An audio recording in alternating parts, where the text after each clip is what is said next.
मेरे देश के सम्माननीय क्रांतिकारियों, मेरे सामने बैठे मेरे बुजुर्गों, साथियों, नौजवान साथियों, माताओं, बहनों,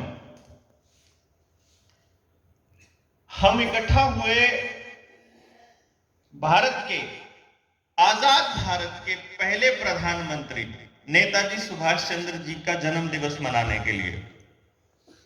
कल हम रैली में जाने वाले हैं। उससे पहले मेरी ड्यूटी लगी है आप लोगों को यह बताने की कि आपके साथ हो क्या रहा है। इसका एक छोटा सा हिस्सा अगर मैं प्रेजेंट कर पाया तो आपको मालूम पड़ेगा कि आप कैसी जीवन शैली जी रहे हैं, आप अपनी जीवन शैली जी रहे हैं या आपको दिया जा रहा है ये जो कुछ भी आपके सामने हो रहा है। और इस पर बात करते हुए मुझे लगभग 10 साल हो गए। मैं सरकारी नौकरी में था, तो मैंने अपनी नौकरी छोड़ी थी जब 2012 में, तो यही सोचकर छोड़ी थी कि जब सब कुछ बर्बाद होने ही वाला है, जब 2020 के बाद इनका षड्यंत्र चालू होने ही वाला है, तो फिर नौकरी करके करना क्या है। ये बहुत से लोगों को नहीं मालूम था उस वक्त भी कि आईएमएफ क्या खेल खेल रहा है। यूनाइटेड नेशंस के आड़ में दुनिया के जो पूंजीपति लोग हैं वो पूरी दुनिया के सरकारों को, संसाधनों को, जमीनों को काबू करने के लिए क्या खेल खेल रहे हैं। और फिर जब लोगों के बीच जाना शुरू किया तो लोगों ने ये कहा कि आप तो जो बातें कर रहे हैं वो तो फिल्मों जैसी लगती हैं, ऐसा हो नहीं सकता। अपनी ही टीम के एक साथी हैं भाई रवि कोहाड़, उन्होंने 2016 में अपनी एक वीडियो में बोला था कि 2021 में एक ऐसा वायरस लेकर के आने वाले हैं जिससे आपको घरों में बिठाया जाएगा और पूरी इकोनॉमी को ठप किया जाएगा, अगर आपको नहीं पता हो तो। यानी ये जो चल रहा है आपके साथ, ये सब कुछ मालूम था। कुछ लोगों के सामने हम लोग प्रेजेंट हुए कि शायद हम किसी वैक्सीनेशन के प्रोग्राम का विरोध करने के लिए खड़े हुए हैं, जबकि असलियत में हमारा असल मुद्दा है न्यू वर्ल्ड ऑर्डर, जिसके बारे में 3 बार इस देश का प्रधानमंत्री बोल चुका है। लाल किले की प्राचीर से बोल चुका है, देश को अपने संबोधन में बोल चुका है और देश की संसद में बोल चुका है। वो इतना छोटा शब्द नहीं हो सकता। और न्यू वर्ल्ड ऑर्डर का मतलब है वर्ल्ड इकोनॉमिक फोरम, जिसकी आजकल दावोस में मीटिंग चल रही है स्विट्जरलैंड के अंदर, जिसमें अपने देश के नेता लोग भी गए हुए हैं जो उनके गुलाम हैं, और लगभग हर पार्टी के देशों प्रदेश के मुख्यमंत्री हो, बड़ी पार्टियों के नेता हो, आपको मालूम ही नहीं चलेगा कि वो उन्हीं के इशारे पर काम कर रहे हैं।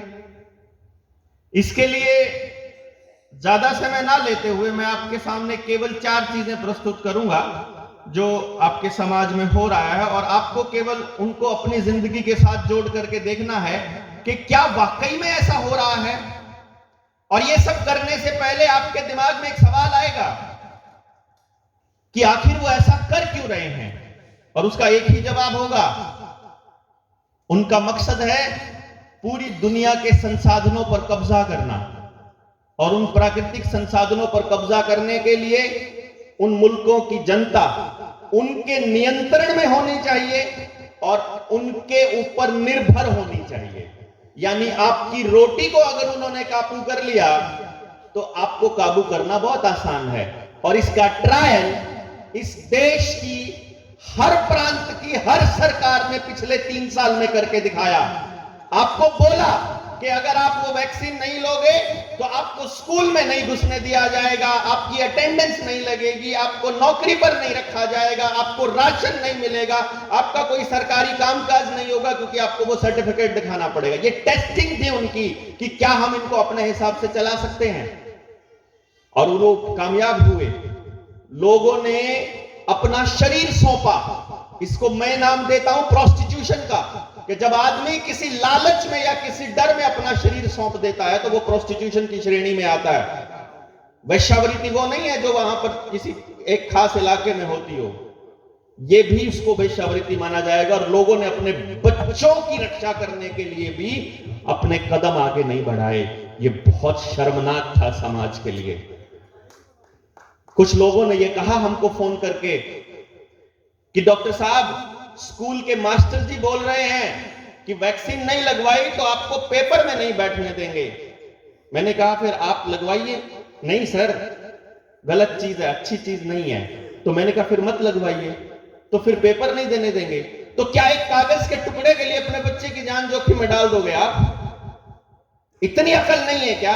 और अगर बच्चे को पैदा कर दिया तो उसकी रक्षा के लिए खड़े नहीं हो सकते? तो शर्म आनी चाहिए, बच्चा क्यों पैदा किया फिर तुमने? और फिर जब ये बात सुनते हैं तो फिर वो जाकर के अपने टीचर से लड़े और वो खड़े हुए आज वो हमको ये कहते हैं कि आपकी वजह से हमारा एक बच्चा बच गया।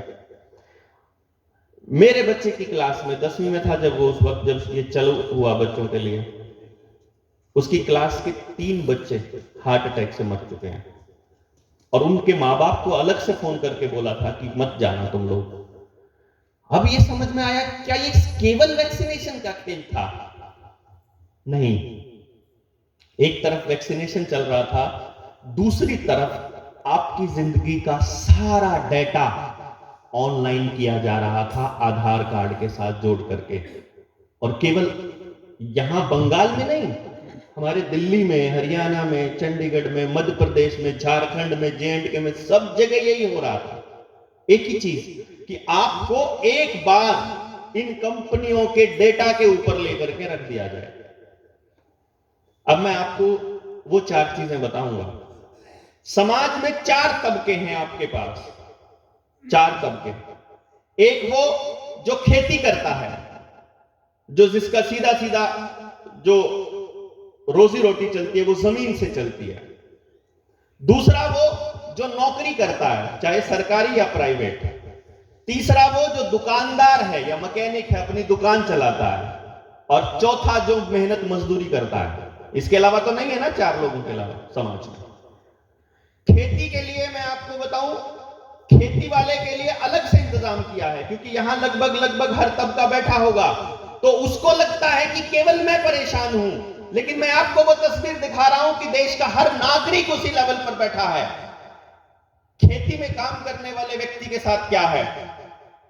99% किसानों की जमीन कर्जे के नाम पर बैंकों में गिरवी पड़ी है। उसको फसल उगाने के लिए ज्यादा खर्चा करना पड़ता है और उसकी आमदनी उससे कम होती है, तो रोज उसका कर्जा बढ़ता जा रहा है।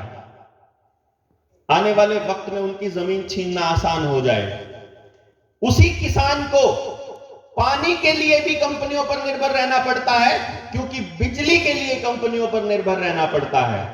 पानी का नया कानून आ रहा है कि एक लिमिट से ज्यादा पानी खर्च करोगे तो फाइन लगेगा।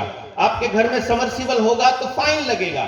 बिजली का नया कानून आ रहा है कि आपको प्रीपेड मीटर लगवाने पड़ेंगे और आधार कार्ड के साथ कनेक्ट करना पड़ेगा। आपको खाना बनाने के लिए गैस आपको पाइपलाइन से मिलने वाली है। शहरों में शुरुआत भी हो गई है, बहुत से शहरों में। और सबका कनेक्शन किसके साथ? आधार कार्ड के साथ। पूरे परिवार की डिटेल आधार कार्ड के साथ। और आने वाले वक्त में आपकी चाहे डिग्री हो, आपका हेल्थ का डेटा हो, आपकी ड्राइविंग लाइसेंस, आपका वोटर कार्ड, आपका पैन नंबर, आपकी ITR, आपका बैंक अकाउंट, आपकी गाड़ी का रजिस्ट्रेशन, आपके घर का रजिस्ट्रेशन, आपके खेत के कागजात, आपका बिजली का बिल, पानी का बिल और गैस का बिल, हर चीज आधार के साथ जुड़ गई। और जैसे आज अजय चक्रवर्ती साहब यहां खड़ा होकर के आपको कह रहे हैं कि अपने देश के लिए खड़ा हो जाइए, आने वाले वक्त में जिस आदमी ने इस स्टेज से यह आवाज लगाई कि देश के लिए खड़ा हो जाइए, उसका और उसके परिवार का आधार कार्ड सिर्फ एक बटन दबाना है, आपकी सारी सेवाएं बंद। तो आप बोल नहीं पाएंगे, आप अपनी मर्जी से खाना नहीं उगा पाएंगे। किसान अपनी मर्जी से खाना नहीं उगा सकता, क्योंकि खेत में बोने के लिए उसके पास अपना ओरिजिनल बीज नहीं है, उसको बाजार से लेना पड़ता है। अपने घर में अगर जानवर पालने हैं तो उनका बीज उसके पास नहीं है, वो भी बाजार से आर्टिफिशियल इंसेमिनेशन से पैदा करना पड़ता है। और आजकल सरकारी आंकड़ा यह कहता है कि 45% से ज्यादा हमारा नौजवान नपुंसक और बांझ हो चुका है। हमको GMO खिलाया जा रहा है ताकि हम और नपुंसक हों। हमको जीएमओ खिलाया जा रहा है। ये तो हो गई किसान की हालत, समझे? तो आप जब कुछ उगा ही नहीं पाएंगे, जब आपका कुछ है ही नहीं, जब आपके पास कुछ है ही नहीं, तो आप काहे के किसान? जब मर्जी रगड़ दिया जाए आपको क्या फर्क पड़ता है? और अगर आप करेंसी का खेल समझेंगे, जिसको समझते हुए नेताजी सुभाष चंद्र बोस ने अपनी आजाद हिंद करेंसी बनाई थी, आजाद हिंद सरकार के साथ, आजाद हिंद सेना के साथ अपनी मुद्रा बनाई थी, क्योंकि उनको मालूम था अगर इस देश को आजाद करना है तो असली आजादी आर्थिक आजादी है। उस खेल को हम नहीं समझ पाएंगे तो आपको यह मालूम पड़े कि आपकी जमीन हथियाना बहुत आसान है। इस पर अगर संजीव भाई का नंबर आएगा तो वो बताएंगे कि किस तरह से रगड़ दिया जाए। मान लीजिए आपकी जमीन बैंकों की है, तो जब आपकी जमीन हथियानी होगी, जब उसका नीलामी करनी होगी, तो उसका मालिक कौन हो जाएगा? बैंक। और अगर बैंकों का मालिक अडानी और अंबानी हुआ तो देश का मालिक कौन? अंबानी और अडानी। और अगर अंबानी और अडानी का मालिक वो बैठे हुए जिनके हाथ में शेयर मार्केट है, अमेरिका में, इंग्लैंड में, यहूदी इजराइल में, तो उसका मालिक, देश का मालिक इजराइल। बिना यहां आए आप गुलाम। नौकरी पेशा वालों की बात सुन लीजिए। 18,000 कर्मचारियों को गूगल ने अभी निकाला है, परसों 11,000 कर्मचारियों को अमेजन निकाल चुका है, 17,000 कर्मचारियों को फ्लिपकार्ट निकाल चुका है। बड़ी बड़ी कंपनियां छटनी कर रही हैं और देश के परिवहन मंत्री नितिन गडकरी का बयान अगर आपने सुना हो कि आने वाले 5 सालों में 90% नौकरियां खत्म होने वाली हैं, सुना होगा।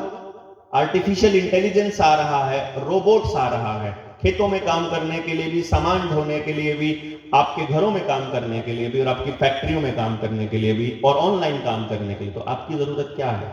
जब रोबोट चैट भी कर सकता है, जब रोबोट इंटेलिजेंसली बात भी कर सकता है, जब वो आपके लिए सर्जरी भी कर सकता है, जब वो आपके लिए लिख भी सकता है, जब वो वीडियो भी बना सकता है, तो आपकी जरूरत क्या है उनको? तो सरकारी नौकरियों में अगर पिछले 5 सालों में कोई रिटायरमेंट हुई है आपके डिपार्टमेंट में, तो मुझे पूरा यकीन है नई जॉब नहीं निकली होंगी। प्राइवेट नौकरियां भी रोज कम हो रही हैं, तो आने वाले वक्त में आपके बच्चों के लिए नौकरी नहीं है। तीसरा, दुकानदार। किसी दुकानदार के पास चले जाइए, जितने रुपए में वो आपको सामान दे रहा है वही सामान आपको ऑनलाइन सस्ता मिलेगा। तो आप दुकानदार के पास से क्यों लेंगे? अब तो ऑनलाइन बड़ी दुकान से लेंगे ना। और आपके घरों में राशन तक की सप्लाई करने के लिए बड़े बड़े हाईवेज बनाए जा रहे हैं। लोगों को लगता है ये विकास है, ये असल में विनाश की लीला लिखी जा रही है। उसके लिए पूरी कहानी लिखी जा रही है। उस स्क्रिप्ट में हम लोग फंसे हुए हैं, हमको नहीं मालूम है। और चौथा तबका है मजदूर। जब उनको जरूरत ही नहीं है, जब सारे काम मशीन से हो जाएंगे तो मजदूर की जरूरत क्या है? राशन में हमारे यहां तो पता, आपके यहां तो मालूम नहीं, लेकिन मैं तो अपने हरियाणा और पंजाब की बात बताता हूं। पहले राशन में गरीब आदमी को कोटे से चावल भी मिलता था, दाल भी मिलती थी, तेल भी मिलता था और गेहूं भी मिलता था। तेल हमारा कट चुका है, दालें भी कट चुकी हैं, चावल भी कट चुका है, केवल गेहूं बचा है। और अब आने वाले वक्त में प्लान कर रहे हैं कि आपके खाते में सब्सिडी दी जाएगी। तो जैसे गैस की सब्सिडी आप काट दी गई, वैसे ही बाकी सब्सिडीज भी कटने वाली हैं। तो आपके सामने कौन सा तबका बचा जो जिंदा रहेगा, जो खुश रहेगा, जो खुशहाल रहेगा? मुझे तो समझ में नहीं आ रहा। मैं तो अपने बच्चे के सामने, अपने बच्चे के भविष्य के सामने एक घोर अंधेरा देख रहा हूं, और उस अंधेरे में एक रोशनी की किरण ढूंढ रहा हूं। और वो रोशनी की किरण होंगे लोग, वो होंगे देश के लोग। अगर देश के लोग इस बात को समझ लें कि ये मेरी लड़ाई नहीं है, ये यहां पर इस आयोजन को करने वाले लोगों की लड़ाई नहीं है, ये यहां बैठे हुए लोगों की लड़ाई नहीं है। जैसे अशोक भाई पटेल जैसे लोग जिन्होंने अपनी जिंदगी पूरी देश के नाम कर दी, जिनको घर वाले पूछते भी नहीं होंगे कि कहां हो आजकल, आते कब आओगे कि नहीं आओगे, हमारे जैसा हाल। ये हाल आपको अपना करना पड़ेगा। अपने अंदर वो ज्वाला जलानी होगी जो इन विनाशकारी ताकतों को भस्म कर दे। इसके अलावा मुझे कोई रास्ता नजर नहीं आता है। और इसका एक समाधान ये है कि यदि आप अपने आप को गुणात्मक दृष्टि से बढ़ाने लग जाएं, कि एक व्यक्ति ये निर्णय ले ले कि मुझे आज से इसी वक्त से पहले तो इस पूरे षड्यंत्र को समझना है, खास तौर पर आने वाली पीढ़ी। ये स्कूल के बच्चे बैठे हुए हैं, मुझे बहुत उम्मीद है इन बच्चों से। अगर न्यू वर्ल्ड ऑर्डर पे समझना हो तो ढूंढिए उन लोगों को जो इसके ऊपर काम कर रहे हैं और सर्च कीजिए। गूगल से सच्चाई नहीं मिलेगी, ये ध्यान रखिएगा बाकी सारे साथी। गूगल उन्हीं का है। वर्ल्ड इकोनॉमिक फोरम के अंडर आने वाले फॉर्च्यून 500 की जितनी बड़ी कंपनियां हैं, ये षड्यंत्र उनका है जिसको न्यू वर्ल्ड ऑर्डर कहते हैं। गूगल पर सर्च करोगे तो न्यू वर्ल्ड ऑर्डर आएगा कि ये कोई कॉन्स्पिरेसी थ्योरी है, लेकिन असलियत में इसकी गहराई में जाने लगोगे तो आपको इसकी तार आपस में ऐसे मिलती मिलेंगी, और जब आप उन डॉट्स को मिलाओगे तो इतनी भयानक तस्वीर आपके सामने आएगी कि आपको समझ में नहीं आएगा कि जाएं कहां, करें क्या। आज से आपको एक काम करना है, जितना मैं समझता हूं, कि अपने आसपास ये देखिए सरकार की वो कौन सी योजना है जिसके जरिए आधार कार्ड जोड़ा जा रहा है। सबसे पहले लोगों को बताइए, आधार कार्ड किसी भी चीज के साथ जोड़ना मैंडेटरी नहीं है, कोई कंपल्शन नहीं है, कोई जबरदस्ती नहीं कर सकता। दूसरा, सरकार को सरकार मानने से मना करना पड़ेगा और वो थीम जारी करनी पड़ेगी जो हमने हरियाणा में की। हमने वहां एक मोर्चा खड़ा किया जिसका नाम रखा जनता सरकार मोर्चा, कि जनता ही सरकार है, हम मालिक हैं, तुमको जो ताकत मिली है डिसीजन लेने की, निर्णय लेने की, वो हमारे वोट से मिली है। तुम जो ऐश करते हो, तुम जो गाड़ियों में चलते हो, जो हवाई जहाज खरीदते हो, वो हमारे पैसे से, हमारे टैक्स के पैसे से है, इसलिए निर्णय हम लेंगे। तुम निर्णय लेकर हम पर नहीं थोपोगे, हम निर्णय लेंगे और तुमको बताएंगे कि तुमको कौन सी पॉलिसी बनानी है उसके हिसाब से। और अब हमने वहां हर जिले में हमारी एक बहुत बड़ी टीम खड़ी हो गई है। किसी कलेक्टर की, किसी डीसी की, किसी सीएमओ की या किसी मंत्री की औकात नहीं है कोई निर्णय लगा दे वो हमारी मर्जी के बिना, हमारी मतलब जनता की मर्जी के बिना।